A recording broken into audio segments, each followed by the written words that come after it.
Question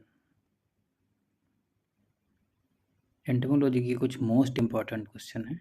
चलिए शुरू करते हैं। पहला जो इसका क्वेश्चन है, the primary cause of white year head in राइसेस। जब धान में जो वाइट ईयर हेड बनता है उसका मुख्य कारण क्या होता है, किस वजह से बनता है। पहला है larval tunnelling in panicles, B fungal infection in grain, adult feeding या नेमेटोड अटैक। राइट आंसर है larval tunnelling in panicles. Question number 2, which natural enemy is most effective in reducing stem borer egg population. मतलब stem borer अंडों की संख्या कम करने में सबसे प्रभावी प्राकृतिक शस्त्र कौन सा है। ऑप्शन है ट्राइकोग्रामा स्पीसीज या कोटेसिया फ्लेविपस या बिवेरिया बेसियाना या नेफस स्पीसीज। राइट आंसर इसका जो होगा वो होगा ट्राइकोग्रामा स्पीसीज। थर्ड है dead head formation occurs predominantly at which stage of rice crop. Seedling stage या टीलरिंग स्टेज या पेनिकल इनिशिएशन या फ्लावरिंग स्टेज। राइट आंसर होगा सीडलिंग स्टेज।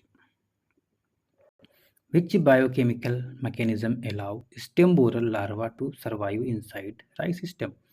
मतलब ऐसा कौन सा रासायनिक तंत्र है जो स्टेम बोरर के लार्वा को धान के तने के अंदर जीवित रहने में सक्षम बनाता है। पहला डिटॉक्सिफिकेशन एंजाइम, बी है क्लोरोफिल सिंथेसिस या C silica deposition in cuticle या प्रोटीन डेनेचुरेशन। राइट आंसर जो होगा इसका वो होगा detoxification enzyme. Parasitoids Cotesia flavipes attack which stage of stem borer. Option है egg, B larva, C pupa या D adult. Right answer larva. Which agronomic practices reduce stem borer infestations effectively. मतलब कौन सी कृषि अभ्यास या कृषि क्रियाएं हैं जो स्टेम बोरर संक्रमण को प्रभावी रूप से कम करती हैं। पहला है अर्ली प्लांटिंग, बी है अवॉइडिंग स्टेगर्ड प्लांटिंग या सी मेंटेनिंग फील्ड सैनिटेशन या डी ऑल ऑफ द एबो। राइट आंसर जो है वो है ऑल ऑफ द एबो। विच what is the most effective stage for chemical control of stem borer. मतलब स्टेम बोरर के रासायनिक नियंत्रण के लिए सबसे प्रभावी चरण कौन सा है। एग स्टेज है या early larval stage inside the stem या लेट लार्वल स्टेज या adult moth stage. Right answer जो है वो है early larval stage inside the stem. सबसे इम्पोर्टेंट प्रभावी स्टेज है जो इसको केमिकल से आसानी से कंट्रोल किया जा सकता है।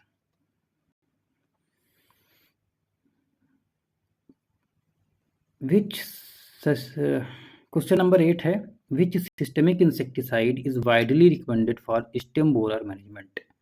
स्टेम बोरर के प्रबंधन के लिए कौन सा सिस्टमिक कीटनाशक है जो व्यापक रूप से अनुशंसित है। कार्टाफ हाइड्राक्लोराइड या एमिडाक्लोरोप्रिड या क्लोरोपाइरिफॉस या deltamethrin. Right answer is cartap hydrochloride. How does white ear head directly affected rice crop. Option है reduce number of filled grain per panicles, B cause lodging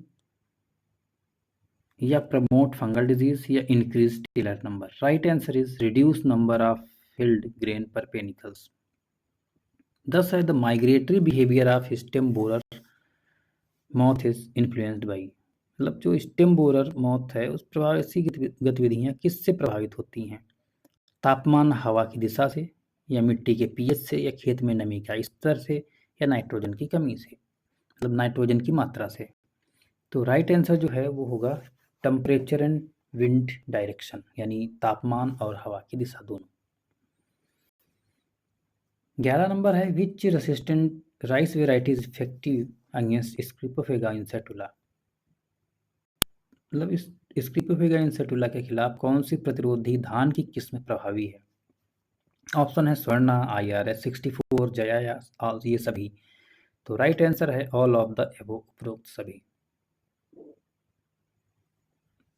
which symptom indicate larval tunnelling in mature rice system. मतलब परिपक्व धान के तने में larva की सुरंग बनने का संकेत कौन सा लक्षण है। White ear head, dead head, leaf curling, black spot on leaf. तो राइट आंसर जो इसका है वो होगा white ear head.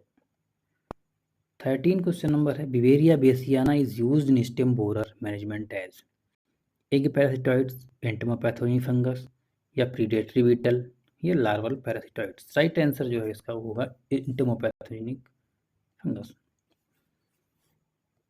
14 number, how do egg parasitoids contribute to integrated pest management of stem borer? मतलब जो एग पैरासिटॉइड्स होते हैं वो स्टेम बोरर के इंटीग्रेटेड पेस्ट मैनेजमेंट में कैसे योगदान करते हैं? किल एग बिफोर हैचिंग, अंडे को मतलब अंडे से लार्वी निकलने से पहले ही उसको मार देते हैं, या रिड्यूस लार्वल पॉपुलेशन इनडायरेक्टली, या मिनिमाइज केमिकल पेस्टिसाइड यूज, या ऑल ऑफ द एबो। राइट आंसर है इसका होगा ऑल ऑफ द एबो। और क्वेश्चन नंबर जो 15 है वो है multiply generation of stem borer in a season are influenced by. मतलब एक मौसम में स्टेम बोरर की कई पीढ़ियों को किससे प्रभावित किया जा सकता है? टेम्परेचर एंड ह्यूमिडिटी से, या फोटो पीरियड से, या crop variety and field sanitation से, या ऑल ऑफ द एबो।